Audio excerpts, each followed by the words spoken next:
Most people regard the lakes area surrounding the towns of Minocqua and Eagle River as a paradise for motorboating and fishing. It is, but there are also many miles of pristine, quiet streams there waiting to be paddled. The lakes area is located in the far north-central part of the state, right along the Michigan border. What's truly remarkable about this region is the unique way in which the water discharges. This is Wisconsin's highest elevation. The streams here flow downhill in 3 directions, toward Lake Michigan, Lake Superior, and the Mississippi River. This was once considered the state's greatest pinery. Huge white and red pines have historically dominated the land here. It'll never be like days of old, but you can still find stands of these majestic pines in isolated areas, many where only a canoe can take you.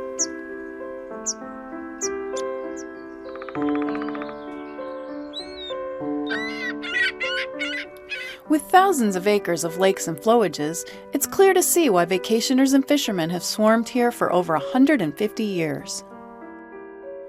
Early on, people in the cities to the south recognized the benefits of escaping to the North Woods. Here they found fresh air, clean water, and plenty of room to stretch out. From the influx of tourists grew the famous resorts and lodges. One in particular gained national notoriety for hosting some less than desirable vacationers. In 1934, John Dillinger, Babyface Nelson, and the rest of their gang sought refuge here, only to result in a famous shootout with the FBI. More respectable visitors, however, came here for the fishing and hunting, and those activities are still thriving today. Not all of the lakes are taken up by motorboat traffic, however. Bittersweet Lake State Natural Area is one of these special places. No motors are allowed on any of the 4 small lakes that make up the zone. Short portages connect the lakes. A few designated reservable campsites are also available.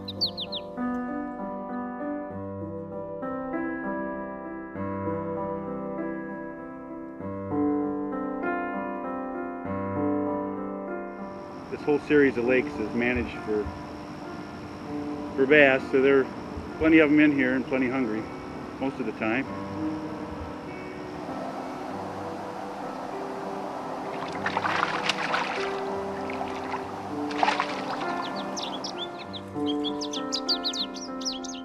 The many flowages that result from damming the rivers are an ideal spot to get lost for a few days. Take advantage of the plentiful shoreline campsites. Most are furnished with a table, fire ring, and a primitive toilet. It's a big playground. If you like the outdoors.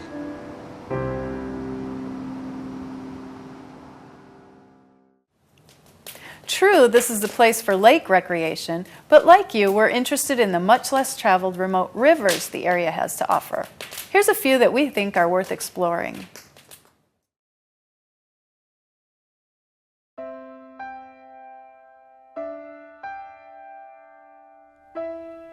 The Manitowish emanates out of High Lake near Boulder Junction and continues west, then southwest for 44 miles before joining with the Bear River. These 2 waterways then develop the beginning of the Flambeau's North Fork. The first half of its life is occupied by flowing in and out of numerous lakes, some of which are formed by easily portaged dams. A fantastic overnight trip begins at the Highway 51 landing and continues for 20 miles, ending at Murray's Landing on the Turtle Flambeau flowage.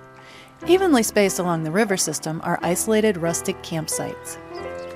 Before Paul Bunyan, it was Mr. and Mrs. Bunyan.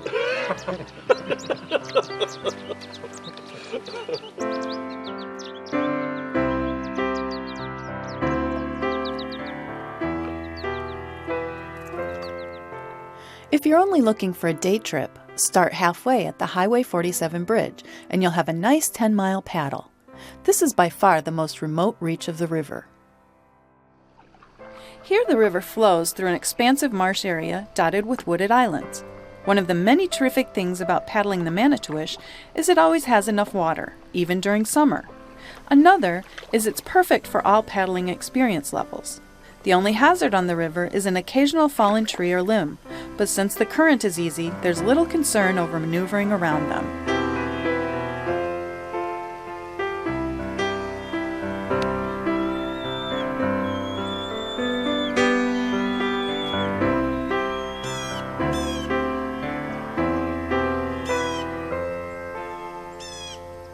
The name Manitowish is interpreted as either named for the Manitou or spirit people of the Ojibwa, or is derived from an Ojibwa word meaning a small animal like a marten or a weasel.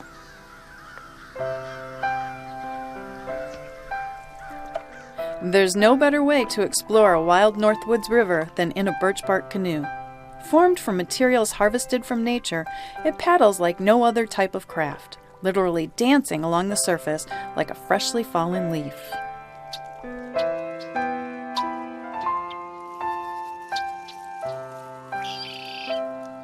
Toward the end of the trip, the river winds through a broad wetland scattered with muskrat huts.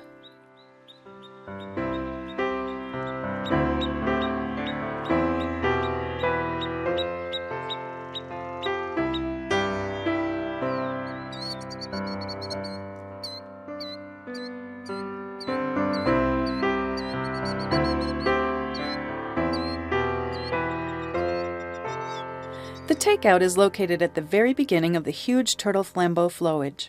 The flowage is produced by a hydroelectric dam built in 1906 that supplies power to a paper mill downstream. Dozens of campsites line the shore here, making it possible to continue your adventure even further.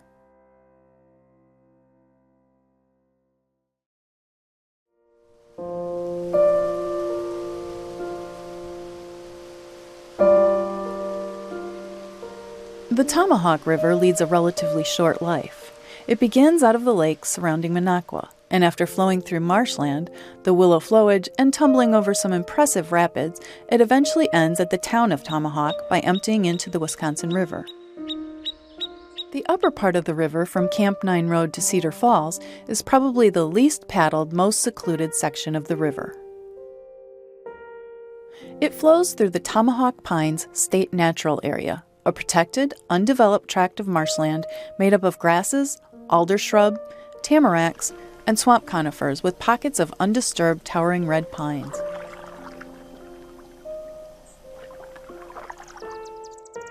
This is another easy stream to paddle. It has a slow but steady current that meanders back and forth between the elevated islands and hills on either side of the marsh.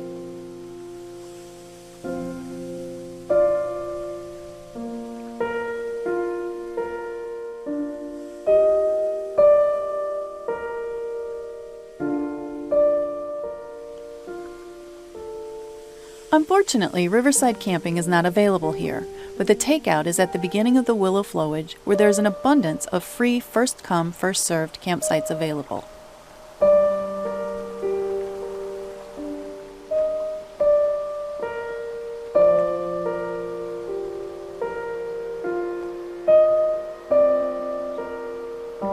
Just before the flowage's dam affects the river, and just below the takeout for this trip, is a series of ledges called Cedar Falls. At the right water level, they'd be fun to run through in appropriately outfitted canoes, but for now, we'll just have to enjoy them from shore.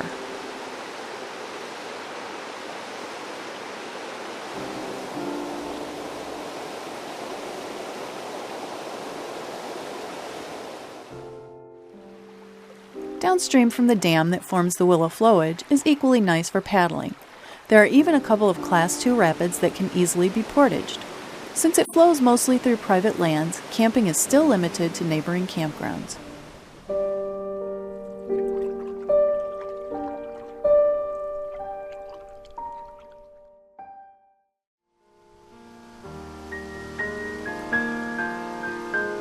The Wisconsin is the state's longest and best-known river. It begins at the Michigan border and flows south, then turns west towards Prairie du Chien, eventually draining into the Mississippi. It's hard to believe that this mighty river springs from such humble beginnings. It starts at the outfeed of Lac Vieux Desert. The river is barely recognizable here, but it quickly gathers more water from creeks and springs along its path. So much so that it can actually be paddled as far upstream as the Highway 45 bridge, only 2 miles from its origin. There are convenient canoe landings at nearly every bridge that crosses over the river, making it simple to customize a trip to suit your needs. For a pleasant day trip, we recommend that you take advantage of Rohr's Wilderness Tours, Services and Hospitality, and begin your trip at their campground and landing. From here, it's a beautiful 8-mile paddle down to the Highway K Bridge.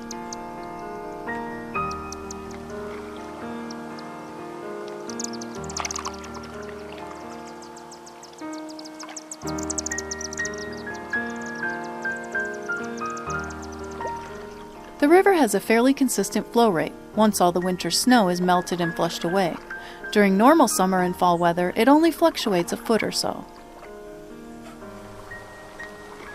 Aside from an occasional attempt by beavers to build a dam, the river here has few obstructions or hazards, thanks to local liveries and concerned paddlers.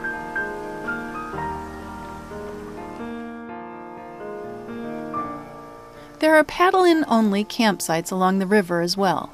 Contact the Vilas County Forest Department for more information about their use.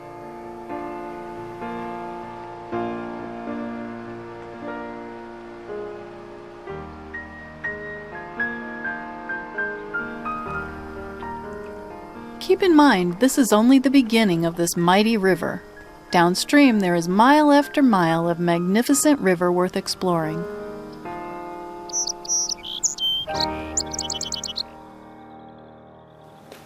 While paddling these streams, you would never guess that you were traveling through one of the state's most visited tourist areas. There's no need to shy away from these popular spots. We know of an escape from the crowds. Shh, it's our little secret.